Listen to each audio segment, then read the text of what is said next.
আসসালামু আলাইকুম। কেমন আছেন সবাই? আশা করি ভালো আছেন। অনেক দিন পর আজকে একটা ভিডিও নিয়ে আসলাম। এটা হচ্ছে মিঠাপুর মেলা।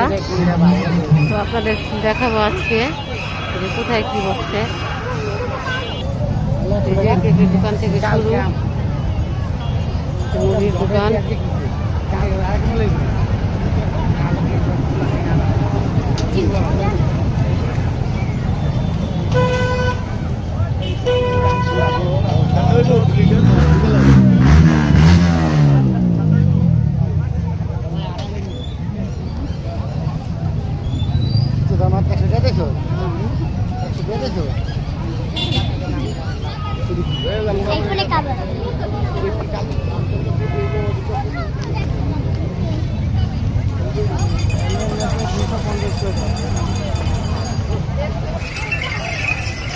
দেখেন মেলা ঘোরাও ছিল।